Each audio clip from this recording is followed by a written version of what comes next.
Part 19. Jackson rubbed against me, and I nuzzled him as he did. Our adrenaline was slowing down, and we needed the comfort and reassurance of contact. He licked my ear, and I pushed my muzzle against him. Safe.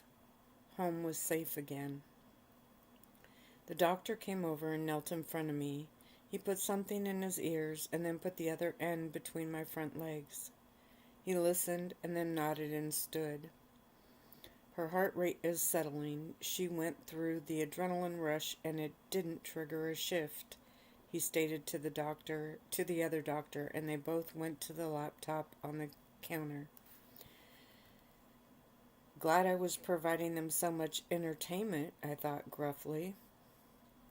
The door slid open, and I turned to see my dad and his guards walk in. His eyes met mine, and he smiled, but he was tense. I trotted over to him, and he knelt down. Nothing to worry about, he stated, and I barked to ask my questions. My dad noticed Rock and Track's attire, and then stood and walked over to Michael. Just then I yawned. It felt so good to be able to open my jaw so wide and yawn. The doctors started to whisper, and I ignored them and walked over to the rug. I settled down and tucked my nose under one paw. I was suddenly very tired. I felt Jackson move in and snuggle behind me, laying his head over my back. That was all it took to make my eyes close, and I slept. At some point, the pain started again. Don't hurt them, I begged my body as it took over. Please don't hurt them. I don't remember much of it, but I do remember that voice. I still couldn't make out the words or even describe it. That was frustrating. As my body unfolded and reformed, I tried to hear the words, but couldn't. It was maddening, like reaching out into the darkness. The pain flared around me, but the whispering sound drew more of my attention, like a fly buzzing near your ear. Finally it was gone, the pain and the voice. I sat up and gasped from the extreme. I was back in my room and bed now. Lights flipped on, and the doctors moved through my dad, Jonathan, and Track to perform their rituals on me. I barely noticed them. My mind was still trying to figure out the voice. How did it get in my head? Was it just some part of me? If so, why now? Was my mind splitting? If it wasn't me, who was it? And how did they get in there? "Ray!" Track shouted, and I blinked hard and turned. The doctors were back at their station, and he was leaning over me. I reached up and pulled down the collar of his t-shirt, then looked at his arms. No marks, I sighed in relief and let go. He looked down at his shirt, then back up at me. I smiled, and his brows creased. That made me worried. Oh, did I hurt someone else? I turned to see my dad and Jonathan. My dad was sitting in a chair next to my bed, and Jonathan was sitting on the edge of the bed itself. Track, who was on the other side, shook his head. "No, Ray, you didn't hurt anyone." "No one?" "No one." I smiled and leaned back on my pillows. "Good," I whispered. "Ray," he started quietly, and I turned and looked at him. "This shift, did anything different happen that you remember?" My brows tightened. The pain and the memory of the voice were fading fast. "I don't remember as much pain," I stated slowly, thinking it through. I didn't want to tell them about the voice. If my mind was really splitting somehow, that couldn't be a good thing. He nodded. "This one was much faster and less traumatic," he stated. "I would think that would be a good thing." He smiled. "It is. We were just wondering if you had any idea as to why." Telling them that my mind was cracking and I was probably learning to distract myself through the shifts didn't seem like something to share at the time. Maybe I'm just getting used to them? He nodded slowly and looked over at my dad, who was sitting forward now, his arms resting on his knees. So there is nothing about this shift that you remember? It all fades very quickly, I said, looking down at the blankets. Reina, it's very important that you tell us everything, Jonathan added. I nodded, feeling the doctors try to strain their ears to listen. I know, was all I said. Aside from this shift going faster and being less traumatic, as Track put it, I didn't feel nearly as beat up inside. Oh, I was still sore, but I was able to stand and take a shower and walk back to the room on my own. That felt great. Jonathan watched me too closely, and I looked away. I was not going to tell him that I was losing my mind on top of everything else. My dad would lock me in here forever.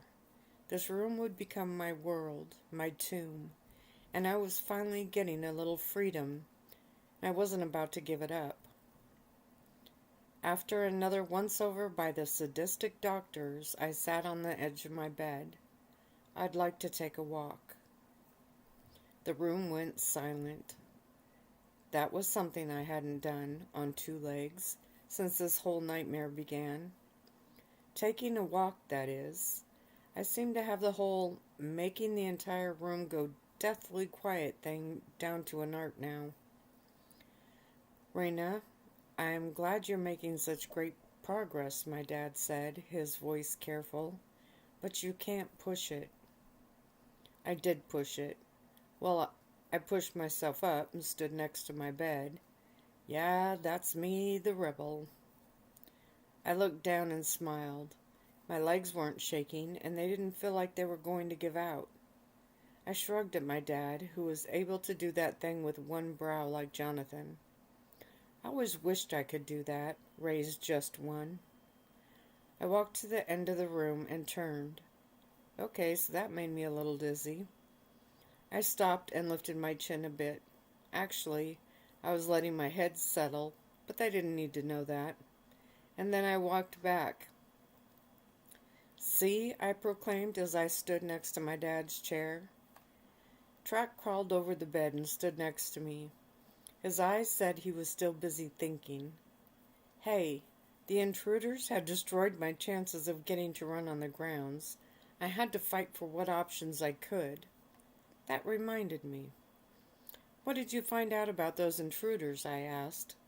Wow, a room could get quiet fast. I looked at them, then over them to where Michael stood, his hands crossed in front of him. There was a small ache for the empty spot next to him, which turned to anger, and then I shook both feelings off. My dad stood. They were trying to get a look at you, or find out any information they could about what is going on here. Why is everyone so interested? He smiled. Who wouldn't be? He tried. But I stared and he shrugged. That's the basics. The rest is not important. Translation, I don't want to freak you out with the truth, I replied, and he looked at me. Reina, leave that to others to deal with. You have plenty on your hands. I sighed, another paternal statement that said, drop it, that's all the information you're going to get. So I dropped it. I would find out more when I could. I walked through them and over to the doctors and their mini lab they had set up in my room. They turned to me, but I ignored them and looked over at the 4 computer screens. One had colored charts and graphed. One looked like journal entries. I looked down to the third with more boring things on it. As I glanced up at the 4th, the doctor hit a button and the screen went blank. I blinked hard and looked at him. There were photos on there, but I hadn't been able to see any of them. Are those pictures of me? I gasped. Were they taking pictures of me during my shift? What could be more humiliating than a hard drive full of pictures of me as I writhed and screamed and my body contorted? I shivered, and the doctor looked down. Okay, so maybe I didn't want to know. I turned to another table filled with folders and more charts. I looked up, saw all the faces staring at me, and groaned quietly. I remember all the times I had come into my room, crawled into my bed, and laid there completely alone. I hated it, or I should say the wolf in me hated it. But now, I would have given almost anything for a few minutes to myself. I turned when I heard the door open and smiled when Paige walked in. She surveyed the room, saw me, and then walked over, still looking at the three on the other side. She was wearing a bathing suit with a pair of workout pants over them. Her hair was up in a ponytail, and she wasn't wearing any makeup. I smiled. She was one of those women who didn't fluff and didn't need to. More points for her. I stepped away from the clicking and beeps. So swimming? Paige nodded. If you're up to it? Absolutely. My dad, Jonathan, and Track walked over, and I sighed. Paige caught it and straightened a bit. Just the hot tub today. I looked at her and tilted my head. We didn't have a hot tub. When my father nodded, she looked around the room. Michael will be plenty of security. I won't need anyone else, and no one else will fit in the tub, she chuckled, to take some of the sting out, and I bit back my grin. Track got the wheelchair, and I glared at it, but a quick look from Paige told me to play along, so I did. He and Michael carried it down the steps, and I sat like a good invalid while we all walked to the pool room. Yes, Jonathan and my dad came too. When we got to the door, Paige nodded to Track, who reluctantly turned the chair over to her. She stepped up behind it. Well then, I'm sure you all have other things to do. We'll let you know as soon as she's done. They were all frowning now. Jonathan went to say something, but Paige started to push my chair, and Michael turned and followed. I was grinning ear to ear when we crossed over the tile. The taste of this small victory was sweet. The hot tub was actually large enough for all of them, so I was glad they didn't come in. Paige wheeled me to the changing room, and a maid stepped up.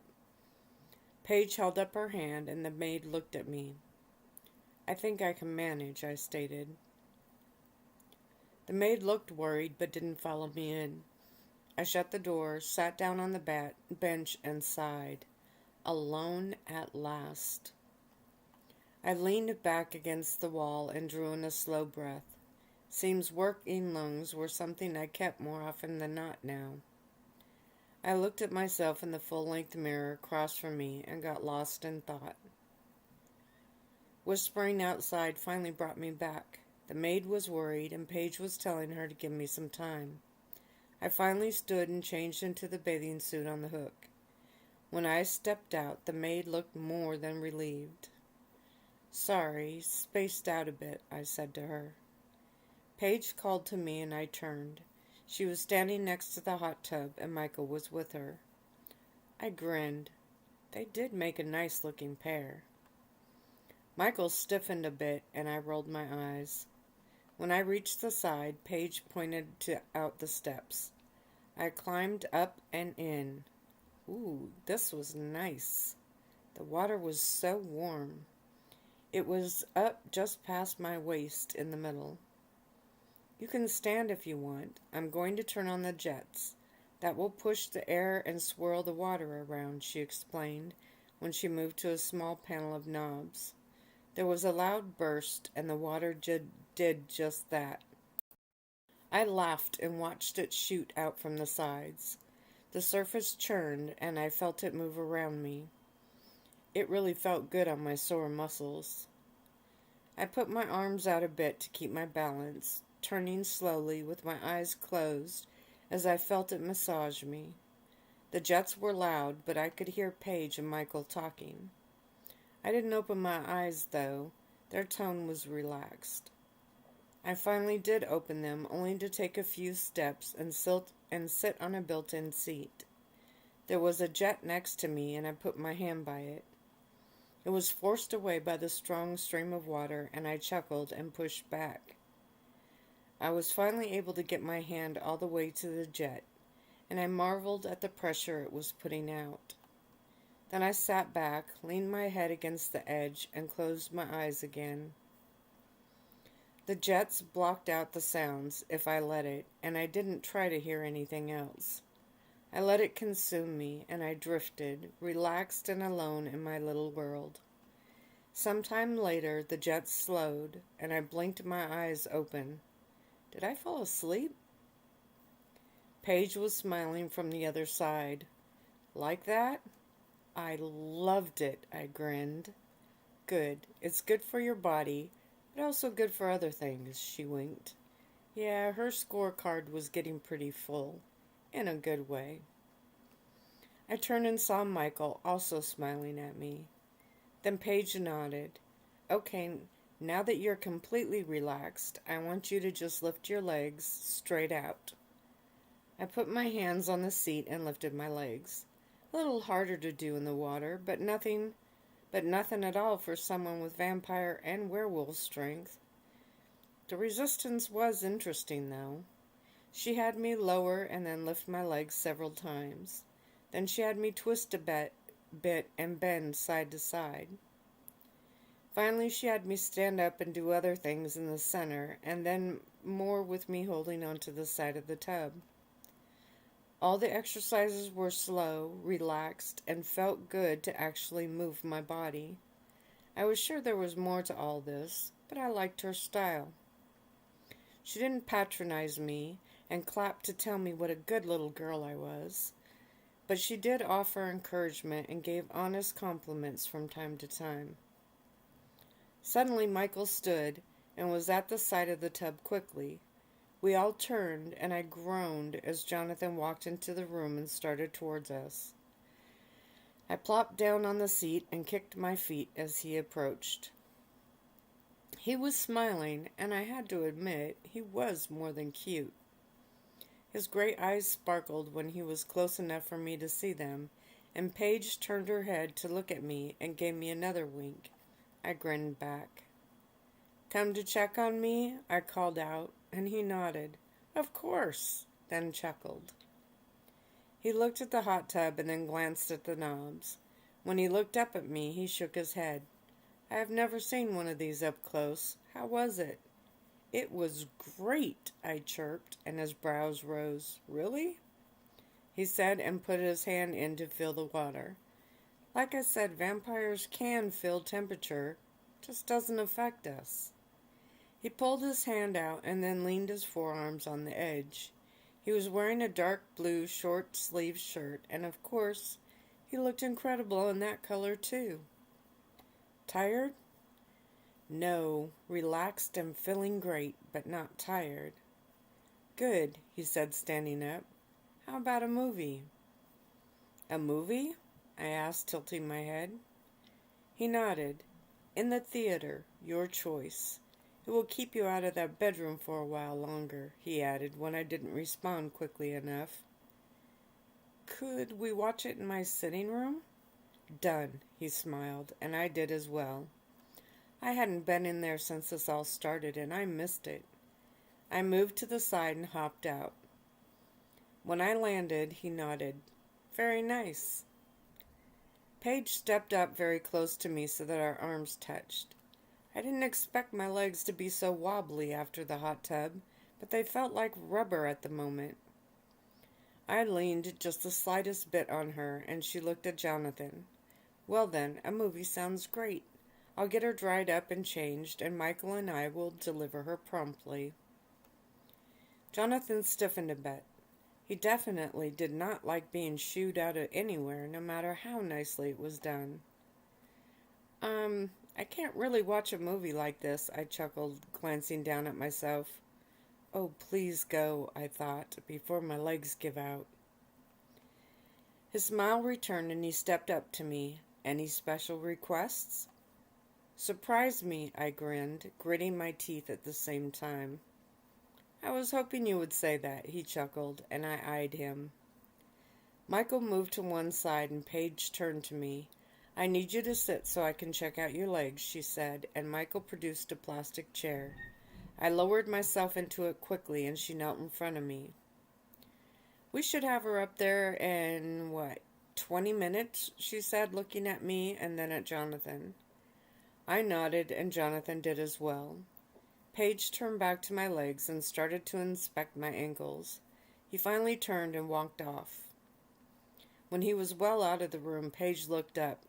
I should have warned you about that, she smiled, but you didn't give me a chance. Sorry, and thanks. She shrugged and rubbed my calves. I can see what you have to go through here. They all love you dearly, but this has to get a little suffocating. She nodded. So while I am here, I'll do what I can. She stood, putting her hands casually on her hips. After all, it's my job to help you recover, and you can't do that as tensed as you get when they all swarm you. I stood slowly this time, and my legs felt like themselves again. I smiled down at them, thanked her again, and then headed to the changing room with a private shower. I locked the door, turned on the hot water, and sighed as I stepped under the pounding water. It was almost 40 minutes later when Michael wheeled me in my sitting room. Jonathan stood. So did Track and Rock. Jonathan wasn't smiling quite as much now. I looked at Track, who winked. There seemed to be a lot of that going on around here. So, what movie did you pick out? I asked Jonathan. The smile widened just a bit, and he walked over to a chair and held out his hand. I took it, stood, and walked to the couch with him. Track was on one of the large recliners, and Rock was in the other, so they flanked us. It's a werewolf movie that just came out, he said, and my eyes widened, genuinely surprised. I have a few connections, he chuckled, and picked up the remote. Michael left to stand guard in the hallway, turning out the lights as he went. My TV was large and mounted on the wall, so we all had a good seat. As the movie started, I shivered a bit, and Jonathan turned and looked at me. I shrugged, and he looked around. I didn't have blankets here. He looked at the door and then back at me. I watched his face as he seemed to contemplate something. Then he hit pause and called out to Michael. That seemed such an odd thing to do, so I turned and looked at him. He frowned a bit. When my bodyguard poked his head in, Jonathan shifted in his seat a bit. Is that chair still out there? Yes. Is the blanket still on it? Michael's head turned, and then he walked in holding the blanket in his hand, his jaw a bit tight. Jonathan stood and took it. Thank you, he replied. Michael looked around the room and then smiled at Jonathan. What was that about? I thought. When he left, Jonathan sat back down and turned, putting the blanket over me. I whispered a thank you and pulled my legs up, crossing them in front of me so that it covered more of me. Rock was at the refrigerator that was now more stocked than ever. He grabbed a handful of food, tossed some to Track, and then Jonathan started the movie again. It was actually a great movie as far as special effects and acting. Of course, it was the same story. Werewolves can be killed with silver bullets, must change in the full moon, and are crazed, mad creature on two furry legs when they shift. We all laughed at the scariest parts and rolled our eyes when one of the wolves was shot with a legendary bullet and his skin began to bubble. Really, who writes this stuff? Partway through I yawned and then felt Track's eyes on me. I turned and smiled at him. He really needed to get himself a mate.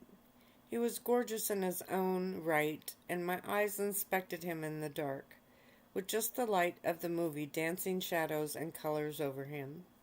He had that rugged look that made him seem just the slightest bit dangerous.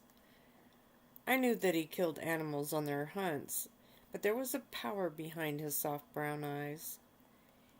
His tossed hair fit his strong face, and my eyes traced his nose down to his lips, which were just a little on the pouty side. Jonathan shifted positions a little, and I blinked, then noticed the track was staring back at me, his eyes intense, but a smile behind them, and his mouth turned up in a soft grin. I blinked hard again and turned back to the screen, ignoring the soft chuckle that came from his chair. Jonathan leaned over and whispered into my ear, "I have a friend that actually helps program some of the effects on these movies." I turned and we were almost nose to nose, so I had to pull my head back to see him clearly. "Really?" He nodded. He told me that he gets some warped satisfaction out of making them look so incredibly real and yet so far from the truth at the same time. I smiled. "Did he work on this one?" He nodded again slowly, his eyes hard on mine. I blinked and turned. "Well, he's good," I whispered back. Then I realized that somehow he was now sitting closer to me. The knee of my left leg was just touching him. How did that happen? Suddenly I forgot about the movie.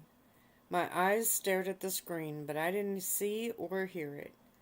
All of my focus was on that slight touch at the end of my knee. Part of me wanted to pull away. What if I had made the contact and he was feeling awkward about it? Part of me wanted to move my leg a little closer and see how he reacted. I could feel him against me, even with only a small amount of contact. My eyes were locked on the TV, and my body tingled with all the emotions rushing through it. Who had touched first? That answer seemed very important and took up all my concentration. I replayed the moment before, trying to figure it out. It must have happened when he leaned over to talk. But did I lean back? Did I lean in to hear him and, in doing so, move my leg? I wanted to look down to see if that would help me understand, but I was afraid to. Maybe he hadn't noticed. Maybe the touch was so slight that only I noticed it. If so, and I looked down, then he would notice. I didn't realize how intense this internal monologue was until Rock barked a hard laugh and I nearly jumped over the back of the couch. Jonathan turned and put his hands on my shoulders to steady me. The laughter stopped and my two friends were directly in front of me, looking odd with the backlighting from the TV. "Are you shifting?" Rock asked, his face tight with concern. That brought Michael storming in the room. I shook my head, holding one hand out. No, I'm fine." Truck leaned down. "What the heck were you thinking about so hard?" My eyes widened. How did he know? I wasn't... I looked at Michael. "Sorry, I'm fine." He nodded and walked back out. Jonathan paused the movie and Rock went over and turned on the lights. We all blinked while our eyes adjusted. Track knelt and visually inspected me. Jonathan let go of my shoulders, but was turned facing me now. I gave a nervous smile. I guess I just spaced out, and then Rock laughed, and I shrugged. Rock walked over. "Wow, never had my laugh do that before," he chuckled. Track frowned. "Maybe I should take you back to your room." "No!" I yelped, not wanting to be laid supine again so soon. I pointed to the TV. "Let's finish this. I'm fine, Track." His eyes narrowed and I leaned forward towards him. "Really, I'm fine." He gave a nod and stood, then sat on the couch on the other side of me. Rock looked at us, shook his head, and turned the lights back off. I really tried to watch the movie. I tried to focus on what was happening. I was even able to keep my composure, externally, when Jonathan pointed up at the screen laughing. Then he lowered his arm, bringing his elbow to rest on my knee. Wow, did it get warm in here or what? I wanted to throw the blanket off, but he would have to move his arm, and I think I liked having it there. When the movie finally ended, Rock stood. He looked at us and then shook his head again. I wrinkled my eyebrows. Why did he keep doing that? He reached out and pulled me up into my feet. I'm headed back, so you can walk me to the hallway. I tilted my head. He had never been formal about anything, ever. But I nodded and he took my hand. He turned his head back. See you two tomorrow. He gave a salute and then pulled me out of the room. Michael eyed us and Rock walked me a bit further down the hallway, then turned to me. Girl, you are about as clueless as they come, he chuckled, looking at me. What? He looked back at the open doors and then to Michael. I shook my head. What are you talking about? Rock smiled. Let me know if you really want to know one of these days. He gave me a quick peck on the cheek. Better yet, maybe I should send Missy over for a visit. I blinked hard. Well, that would be nice to see her, but... Rock gave a soft laugh and then clipped my chin gently. You are something else, you know that? He saluted Michael and then trotted down the hallway. I watched him go, my brows still crunched together. Then I looked up at my guard. Do you know what he is talking about? Michael gave a shrug with a silent chuckle, and I shook my head. So, everyone knows but me, I guess. Jonathan and Track walked out, and for some reason I backed up so I was standing in front of Michael, my protective tank. Track frowned. You okay? I nodded, but didn't say anything. Something was happening. Rock saw it. It seemed even Michael saw it. I felt my stomach tighten, and I wish I knew what it was. I'm going to stop there.